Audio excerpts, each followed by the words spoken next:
автоколоннаға көмектесу үшін далаға кетіп бара жатыр. Аға сержант ашуланып, уақытты босқа өткізіп жатқанына шағымдана бастайды. Бірақ бұл оның ағасын мазақ етудің бір жолы ғана. Ол да солдат. Аға сержант жүк көлігін жөндеп жатқанда, ағасы оған майданда болу керектігін және армия рейнджерлеріне қосылу керектігін айтады. Бас сержант алғашында қызығушылық танытпайды, бірақ ағасы оның ойын өзгерту үшін бірге соғысуға уәде бергендерін еске салады. Кенет зымыран жүк көлігіне соғылып, оны жарып жіберіп, қалғандарының барлығын кері шегінуге мәжбүр етеді. Көп ұзамай Талибан қозғалысының содырлары автоколоннаға оқ жаудырды. Сондықтан сарбаздар қаруларын алуға асығып, оқ жаудырды. Жүк көліктері жарыла береді. Ал аға сержант жасырынуға тырысады, бірақ жарылыс оны құлатады. Есін жиған кезде аяғынан металл сынықтарын алу ауырады. Содан кейін ол жан-жағына қарап, шабуылдан аман қалған жалғыз сарбаз екенін біледі. Ол інісінің қасына жорғалап барады да, оның өлі денесін көргенде жүйкесі сыр бере бастайды. 2 жылдан кейін аға сержант бұл оқиғаны қайта армандағаннан кейін автобуста оянады. Ол жараланған аяғына таңғыш тағып, антидепрессанттарды қабылдауға мәжбүр. Автобус оны Колорадодағы Рейнджерс жаттығу базасына апарады. Онда ол бағалау және іріктеу бағдарламасына қосылады. Сәлемдесу залында олар барлық жеке заттарын тапсырып,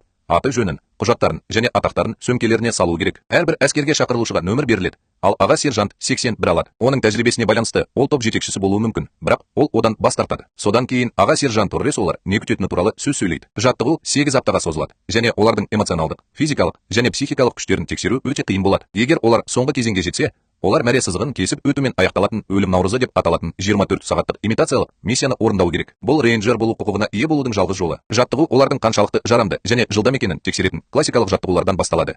Дегенмен, көптеген рейнджерлер жаңбырға еліктеп, оларға су шашады. Бұл армияның негізгі жаттығулары, бірақ соңында олардың бірнеше сарбазы әлі де орындамағаны үшін қуылады. Екінші айналымда көбірек жаттығулар болады. Бұл жолы бағдарламаға түнде жаңбыр астында жаттығу кіреді. Сондай-ақ су астында ұзақ уақыт болу. Күн сайын әскерге шақырылушылар саны артып келеді. 4 аптадан кейін орманда оқу жалғасуда. Басқа сарбаздар араласып, бір-бірімен танысады. Бірақ 81-і жалғыз өзі алда келеді. Қалғандары келгенше ол қайтып келе жатыр. Жұмысқа қабылданғандар оны бұл үшін мазақ етеді, бірақ ол оларға мән бермейді. Тамақ ішіп отырғанда 81-де жалғыз отырады. Келесі жаттығулар қоян қолтық ұрыста өзеннен арқанмен өтуді қамтиды. Осылайша 81-і өзінің басқалардан жақсы екенін дәлелдеуді жалғастырады. Бір күні түстен кейін Торрес әскерге шақырылушылардан ұрыс даласында тәжірибесі бар жоғын сұрайды. Ал олардың біразы ғана бар. 81-мен бөлісу кезегі келгенде көңіл күй ыңғайсыз болады.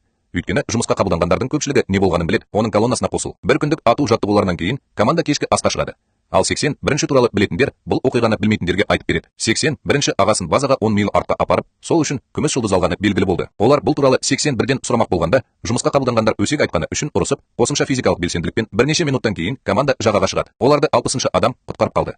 Ол роботтардың алғашқы шабуылы кезінде оны стремнинаға алып кеткенін түсіндіреді. Ол бәрі өлді деп ойлады. Сондықтан ол сарқырамадан аман қалғандардың төмен түсіп бара жатқанын көргенше саяхаттады. Суда тағы бір мәйітті көргенде 81-і әрі қарай жүрудің уақыты келгенін хабарлайды. Бірнеше сағат бойы төбелер мен орманды аралап шыққаннан кейін 81-і қақпанды тапқан кезде экипажды тоқтатады. Бұл алауға жалғанған ағаштардағы арқан. Бұл оның орнатылғанын білдіреді. Мұны олардың сержанттары бастапқы миссиясының бір бөлігі ретінде жасады. Олар одан жалтарып, ақыры ауылға жеткенше жүре береді. Сонда олар оны робот жойып жібергенін біледі. Антенна сынған. Бұл тыныштандыру жүйесінің неліктен жұмыс істемейтінін түсіндіреді. 81-ші қирау бағытын қадағалап, тауға қарап, қара түтінді байқайды. Команда роботтың бөлшектелген астероидпен, демек, оның бөтен технологиясымен келгенін түсінеді. Осы кезде олар дауысты естиді. Сондықтан олар қоқыстарды бөлшектеп, бүкіл денесі күйіп кеткен сержантты табады. Ол өлмес бұрын оларға соңғы рет қарайды. Жақын жерде танк бар. Сондықтан 81-ші оны жөндеп, тезірек кеткісі келеді. 15-ші минут керек екенін айтып, 81-ші минутта сезімнің жоқтығына шағымданады. Бұл 81-ші минуттың бұзылуына келеді. Ол 15-ші минуттың киімін тартып алып, оқиғадан кейін базаға орала алмағанын түсіндіреді. Ол ауруханада оянды, ал ағасы ұшақтағы қорапта жатқан болатын. Дәрігерлер оның периметрінен 100 ярд жерде есінен танып қалғанын, сондықтан ағасы одан әрі шыдай алмағандықтан қайтыс болғанын айтты. Ол медаль оның өміріндегі ең жаман күнді ғана білдіреді деп ойлайды. 81-ші әр адамның сезімін түсінеді. Бірақ бұл енді олар туралы емес. Олар әлемді бөтен қауіп туралы ескерту үшін базаға оралуы керек. Алғашында 15 жасар бала барлығының 81-нің сөзіне қуанып,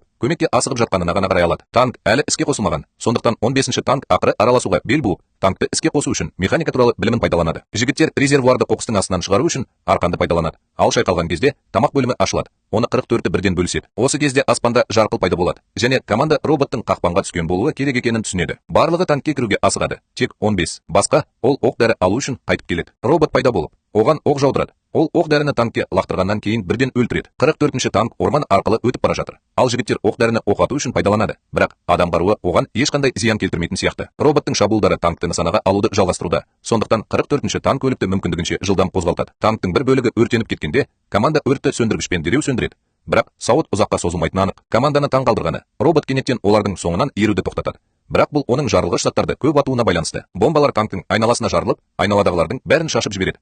Бұл олардың бастарын қабырғаға соғуға мәжбүр етеді. Бірақ 44-ші көлік қозғалысын ешқашан тоқтатпайды. Робот бірнеше гранатаны атқанда, нәтижесінде жарылыс танкты төбеден итеріп жіберуге жеткілікті күшті болады. Ол орманнан шығып үлгергенше жолындағы әрбір ағашты қағып кетеді. Ал команда енді артында роботты көрмейді. Өкінішке орай, бұл робот қазір олардың үстінде болғандықтан болып жатыр. Ол жартастан секіріп түсіп, қуатты лазер сәулесін түсіру үшін танктың алдына қонды. 44-ші одан жалтарып үлгерді. Бірақ робот оларды қайтадан қуа бастады. Жігіттер оны кез келген қарумен атып тастайды. Бірақ бұл бәрібір пайдасыз, ал 109-ы қолынан айырылып қалады. Содан кейін робот тағы да лазер сәулесін түсіреді. Ал 44-і одан жалтаруға тырысады. Бірақ танк әлі де саутының жартысын жоғалтады. 7-ші кенеттен көліктен тайып кетті. Ал 81-ші оны орнында ұстау үшін зембілдің арқанын ұстап алды. Бірақ роботтың тағы бір ақысы оны жоғалтып алды. Ал 7-ші адам жолға құлады. Содан кейін 81-ші адам тауға оқ жаудырып, көшкінді тудырды. Ол роботты астына көміп тастады. Осы кезде танк жарылып кетеді. Тағы бір қорқынышта ағайындылар жерде жатыр. Ал 81-ші ағасы оған берілме деп айтқанын естиді. Содан кейін 81-ші оянып, айналаны тінтеді. Өкінішке орай, бәрі өртеніп кетті және ол жалғыз тірі қалды. Тастардағы бірнеше ұшқынды көрген 81-ші адам роботты табу үшін оларды бөлшектеуге асығады. Бірақ оның бір қолын ғана табады. Ол бұрылып қараса, қалған роботтардың ғарышқа сигнал жіберіп жатқанын көреді. Осыдан кейін 81-ші адам жолға жүгіріп шығып, 7-ші зембілде әлі жатқанын көреді. Кенеттен робот танкке жақындамас бұрын оны атып тастайды. Сондықтан 81-ші жетіден қашып кетеді. Келесі бірнеше сағат ішінде 81-ші зембілді сүйреп, командаласын тастап кетуден бас тартады. Ол нөсер жаңбырдың астында қозғалады және арқан үзілген жерде балшыққа кептеліп қалады. Ол сағаты шырылдай бастағанға дейін бірнеше рет тайып кетеді.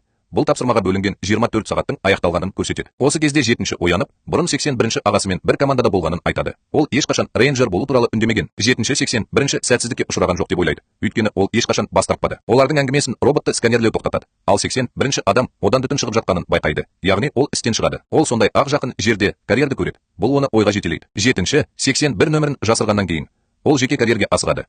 Ол жерден динамит, алау және тас ұсатқышты басқаратын қашықтан басқару пультін табады. Көп ұзамай робот орманға кіріп, 7 нөмірін тауып ала жаздады. Алайда 81 нөмірі алауды атып, оның орнына робот карьерге шығады. Ол карьерге келе салысымен динамит жарылып, робот құлап кетеді. Содан кейін 81-ші бульдозермен шығып, роботты қабырғаға итеру үшін итереді. Робот қарсы тұруға тырысқанда 81-ші адам тасымалдаушыны іске қосады. Оның үстіне тастар құлай бастайды. Көп ұзамай робот қозғалтқыштарын іске қосып, бульдозерді қабырғадан итеріп үлгереді. Ол сондай ақ лазер сәулесін дайындап жатыр. Бірақ 81-ші жылдамдықты арттырып, бульдозерді қайтадан қабырғаға итеріп жібереді. Бульдозер істен шыға бастағанымен, бұл жолы ол роботты жеткілікті ұзақ ұстай алды. Сондықтан тастар оның желдеткіш саңлауларын бітеп тастады. Бұл оның ішіндегі қызып кетуіне әкелді. Соңғы шарасыз әрекет ретінде робот бульдозерге құлаған мұнараны құлатады. Бірақ бақытымызға орай 81-ші секіру дәл уақытында шықты. Қызып кету роботтың жарылуына әкеліп соғады. Бұл жасырын динамиттің арқасында жарылыстар тізбегін тудырады. Робот құлап, ақырында сөніп қалады. Бірақ оның бөлімі кездейсоқ ашылып, жарылғыш заттар сыртқа құлап кетеді. 81-ші мүмкіндігінше жылдам жүгіреді және жалын бұл бомбаларды іске қосып, одан да үлкен жарылысқа әкелмес бұрын карьерден шығып үлгереді. Келесі күні таңертең 81-ші жетіні иығында базаға апарады. Сонда ол барлық жерде толық хаос пен денелерді табады. Кейбір тікұшақтар бөтен көліктердің бөлшектерін де тастайды. Дәрігерлер жетіні алып кеткеннен кейін Шеридан 81-ге бұл базаны жаңа ғана басып алғанын және батальонның жартысынан айырылғанын айтты. Бөтен роботтар барлық жерде болды және адамзат бірінші толқынды бейтараптандыруға қол жеткізді. Бірақ қазір олар жаһандық шабуылға дайындалуда. Жаңалықтарда роботтарды босату үшін астероидтардың фрагменттерінің әртүрлі елдерге қонғанын көрсететін әлемнің түкпір-түкпірінен түсірілген кадрлар көрсетілген. Саяси көшбасшылар жоспар құру үшін жиналып, одақтастардың барлық түрдегі күштерін біріктіреді. 81-ші Шериданға роботтың желдету жүйесінің әлсіз тұсы екенін және ақпарат бірден барлық елдерге жіберілетінін айтады. Шеридан бұл ақпарат адамдардың өмірін сақтап қалатынын айтады және 81-ді ресми түрде рейнджер ретінде қарсы алады. Содан кейін 81-ші рейнджерлер тобына сөз сөйлейді. Олар тікұшақпен бірге соғысуға дайын болғанға дейін ұйықтап жатқанда, ол әдеттегі қорқынышты түстердің орнына ағасымен бірге болу сәтін армандайды. Осындай бейнелерді көбірек көру үшін міндетті түрде жазылыңыз және хабарландыруларды қосыңыз. Қарағаныңызға рахмет.